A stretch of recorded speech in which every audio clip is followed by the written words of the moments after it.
타이거소입니다. 네, 오늘은 레어포트의 기어헤드를 한번 테스트해 보려고 수원에 있는 월화원에 한번 와봤습니다. 기어헤드를 가지고 이제 건축물들 이런 것들을 담을 때 어떻게 담는지, 이것뿐만이 아니라 기어헤드를 이용했을 때 얼마나 이 장점이 많은지에 대한 얘기들을 한번 해볼 거고요. 여러분들이 보시다시피 여기에 이제 G4 프로 M이라고 하는 기어헤드가 있는데, 여기에 좌우로 움직이는 축, 그 다음에 앞뒤로 움직이는 축, 그 다음에 꼭대기 위에서 돌아가는 축이 있는데, 요 회전하는 축, 요게 하나 새로 생긴 거죠. 360도를 어느 축으로든 다 돌릴 수 있는데, 만약에 내가 이거 돌리는 게 너무 불편하고 느리다, 그러면 요거 풀어주시면 이렇게, 그럼 손으로도 돌릴 수 있을 뿐만 아니라 마찬가지로 좌우로 회전하는 요 축도 그렇고 앞뒤로 회전하는 요 축도 그렇고, 여기 보시면 요게 다 이렇게 존재해요. 그러면 이렇게 손으로도 엄청 빨리 이렇게 돌리는 작업도 될 수 있죠. 일단은 기어헤드를 사용한다는 거는 기어헤드 위에 카메라를 올려놓고 내가 원하는 방향 전부 다 돌릴 수 있다는 그런 장점이 있는 거죠. 거기다가 더 중요한 거는 고정되어 있다는 거. 제껴지거나 아니면 시간이 지나면서 이렇게 처지거나 움직이지 않는다는 거. 그게 이제 좋은 장점이 되겠죠.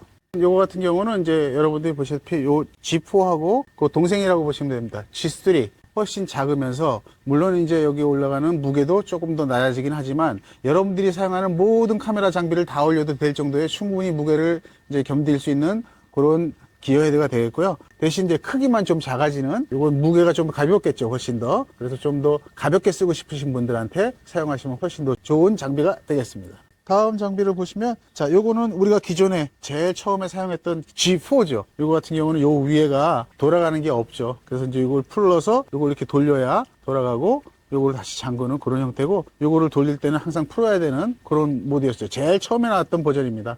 전체적으로 동작은 똑같은데 위에 있는 플레이트 올라가는 요 자리가 어떻게 바뀌었느냐, 그 차이가 G4 프로 M이냐 아니면 G4냐, 이제 그런 차이가 나겠죠. 그 다음에 조금 더 디테일하게 촬영하고 싶을 때는 이제 요거를 사용하죠. 자, 그러면 이제 이렇게 생각할 수 있어요. G4는 이렇게 작은데 G6는 이렇게 크냐, 그리고 가격도 훨씬 비싸냐. 그런데 봤더니 여기 움직이는 폭도 플러스 마이너스 25도예요. 요게 다고, 여기도 이렇게 움직이면 이렇게 움직이거든요. 요쪽으로 25도, 요쪽으로 25도. 플러스 마이너스 25도만 움직일 수 있어요. 우리가 가로로도 찍고 스테로도 찍는데 이 사진 못 찍은 거 아니냐. 그럴 때 이제 바로 찍는 게 요거죠. 요거를 풀러주시고 딱 제껴지죠. 요거 제껴지면 요게 90도, 나머지는 이제 움직이는 형태가 되죠. 그럼 얘하고 얘의 차이점은 뭐냐면, 요 기어, 나사의 크기와 기어의 힘이 다르죠. 기어가 굉장히 튼튼하고 훨씬 더 크고 더 유동적으로 잘 움직일 수 있는 그런 구조로 돼 있다. 훨씬 더 편하게 움직일 수 있는 그런 장점이 있게 되는 거죠. 물론 이제 세 개를 비교한다면 G3, G4, G6 기어의 크기가 완전히 다르죠. 그러다 보니까 훨씬 더 부드럽게 유유롭게 스무스하게 움직일 수 있는 그런 장점이 있을 뿐만 아니라, 어떠한 장비가 올라와도 기어에 맞물려 있는 상태에서는 움직이질 않게 되는 장점들을 갖고 있는 게 기어헤드다, 이렇게 보시면 되겠습니다. 이제 요거 같은 경우는 어떻게 하면 직수평을 제대로 잡는지 보여드리려고 이제 일부러 여기를 한번 잡아봤고요. 이렇게 이제 이렇게 보시면서 이렇게 가로축, 세로축 요거를 잘 못 잡으실 수 있어요. 근데 잘 보시면 수평 볼이 들어가 있어요. 수평이 딱 맞으면 이렇게 가로로 딱 맞게 돼 있죠. 이렇게 이 상태에서 이제 이거 가지고 이렇게 좌우로 돌리면서 매칭 시키는 거죠. 내가 원하는 형태로 좌우 대칭을 한번 맞춰 볼게요. 좌측의 기둥과 우측의 기둥, 여기 기둥이 다 맞았죠, 이제 이렇게. 그래서 이렇게 해서 촬영을 할 수 있게 되는데, 기어헤드를 사용하게 되면, 지금 망원 렌즈가 올라가게 됐는데, 기어헤드를 사용하면 이걸 딱 올려놓고 이 기어가 딱 물려 있는 상태이기 때문에 올려가서 딱 세팅이 되고 나면 얘들이 이렇게 흐르거나 움직이거나 하는 현상들이 없어지게 되죠. 그래서 고정된 상태로 그냥 유지한 상태로 촬영을 할 수 있게 됩니다. 볼헤드를 사용하게 되면, 볼헤드라는 건 이렇게 볼이 있어서 이 볼을 감싸주는 형태로 조여주는 형태가 되는 건데, 이게 이렇게 움직인다는 거죠, 속에서. 무게가 무거운 무엇으로 이렇게 움직이게 되죠. 그런 형태라면 망원 렌즈가 올라가게 되면 처지는 현상이 생기죠. 더군다나 바디들이 전부 다 고화소를 쓰다 보니까 흔들리거나 아니면 이렇게 움직이는 이 현상 때문에 사진을 정확한 초점을 잡아서 잡을 수가 없게 되는 그런 사진을 만들 수 있게 되는데, 기어헤드는 그런 건 없죠. 지금 딱 고정 상태로 그대로 있잖아요, 이렇게. 지금 오신 곳은 수평마당 도서관인데, 자, 이 바닥에 앉아서 한번 수직 수평을 잘 맞춰서 한번 잡아보는 걸로 한번 해보겠습니다. 자, 이렇게 수직을 맞추고, 네. 이렇게 그러면 요 상단에 요 볼이라든지 요 볼 같은 경우도 요걸 화면 보면서 맞추고, 하단도 마찬가지고요. 맞춘 다음에 좌우 대칭까지 맞추시고 촬영을 하시면 되는 거예요. 자, 그러면 한번 촬영을 한번 해보겠습니다. 브라켓팅.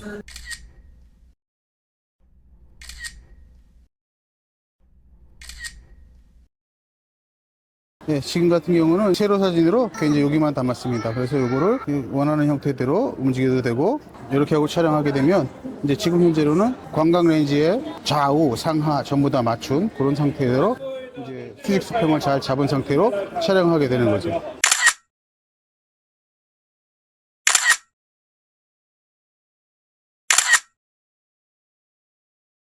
지금 같은 경우는 G6를 이용해서 수직 수평을 맞춰놓은 상태예요. G6 같은 경우는 건축물 같은 걸 찍을 때 수직 균형을 훨씬 더 잘 잡을 수 있는, 정교하게 잡을 수 있는 그런 장비라고 그랬죠. 딱 중간 대칭해서 딱 잡아서 양쪽의 사진을 대칭으로 이제 잡을 수 있게 되는 거죠. 그리고 이 각도를 조절하게 되면 이렇게 조절하게 되면 이렇게, 그럼 이렇게 대각선으로 이렇게 쓰는 거 보이죠? 그다음 이걸 다시 똑바로 이렇게 내려서 카메라 렌즈하고 제 눈하고 동일한 성상으로 한번 가볼게요. 자, 이제 이렇게 오게 되면 렌즈가 바라보는 시선하고 제가 서서 바라보는 시선하고 동일한 시선에 이제 화각이 됐어요. 그러면 수평이 딱 맞는 상태로 양쪽으로 균형을 잡는 그런 사진이 되겠죠. 이걸 이렇게 올리게 되면 이렇게 하면 전체를 다 집어넣는 사진, 이런 식으로 우리가 이제 촬영을 할 수 있게 되죠.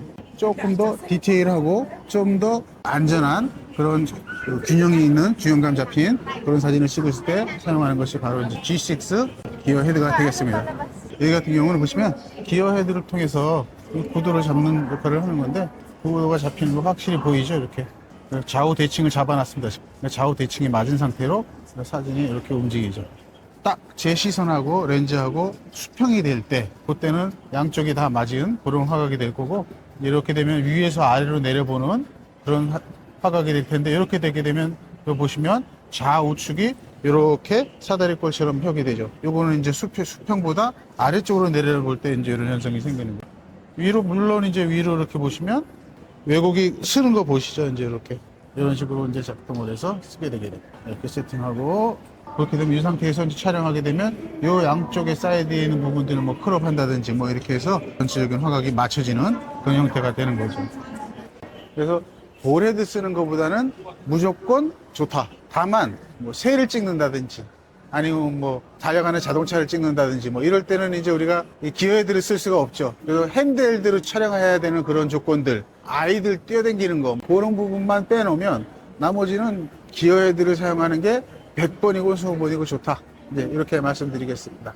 방아수리정에 잠깐 왔는데, 방아수리정에 이제 개나리도 피고 봄꽃도 피고 그래서 요거 좀 담으러 왔는데요. 이렇게 기어헤드로 원하는 화각을 이렇게 담아서 찍기도 하고, 이렇게 놓기도 하고, 이렇게 놓기도 하고, 자, 오른쪽으로 살짝. 그래서 요 오드나무 가지로 요거를 프레임을 치는 그런 형태로 한번 촬영을 해 보겠습니다. 이런 식으로 촬영하게 되면 뭘 헤드를 쓰느냐, 기어헤드를 쓰느냐에 따라서 사진이 이제 달라지게 되죠. 특히 바람이 심한 날, 이런 날들은 당연히 기어헤드를 쓰셔야죠. 볼헤드를 쓰시면 이제 볼헤드가 흔들림을 얻을 수 있으니까, 그래서 이제 그렇게 장착을 해놓고 타임 정해서 이제 촬영하시면 좋을 것 같습니다. 이렇게 지금 망원 렌즈에 저 앞에 있는 동국포로 저기를 이제 이렇게 망원에 화각을 담았어요. 이렇게 이제 보시면, 자, 이렇게 해서 화각에 담았는데, 자, 이런 경우도 그래서 한번 잡아놓은 각도는, 자, 지금 이 상태대로 오르락내리락 하잖아요. 상하로. 그 다음에 여기서 좌우로 움직인다 그러면 이렇게 좌우로 움직이는 형태가 될 거고, 내가 잡아놓은 형태에선 내가 움직이지 않으면 그 정도 상태로 그대로 유지하고 있다. 그런 장점, 그게 제일 큰 장점이죠. 그래야 내가 원하는 화각을 원하는 타임에 원하는 형태대로 찍을 수 있을 테니까요. 자, 여기에 이렇게 G4 프로 M 버전처럼 이렇게 회전하는 기구가 하나가 더 있죠. 예전에는 이게 없었죠. 그거 뭔 차이냐? 똑같은데 요거만 하나 더 들어가 있는 상태에서 사용하시는 데는 문제가 안 되는데, 요거 같은 경우는 이제 정밀하게 요걸 컨트롤 할 수 있다는 그런 장점이 있죠. 그런 장점이 있어서 이왕 쓰는 거 요거 이용하시면 훨씬 좋고요. 여기와 여기에 수평계가 달려 있어서 수평계로 내가 원하는 각도대로 사진을 담을 수 있는 그런 장점이 있게 되죠. 개인적으로 나는 기어헤드를 사고 싶은데 어떤 걸 사면 좋습니까? 라고 한다면 프로 M 모드를 사는 걸 추천드립니다. 그래야 이제 조금 더 다양하게 이왕 쓰는 거 더 쉽게 편하게 쓸 수 있도록 그렇게 하시는 것이 좋지 않을까, 저는 그렇게 생각을 합니다. 네, 기어헤드를 사용하는 커다란 장점 중에 하나는 파노라마를 촬영할 때 기어헤드가 굉장히 큰 역할을 한다는 겁니다.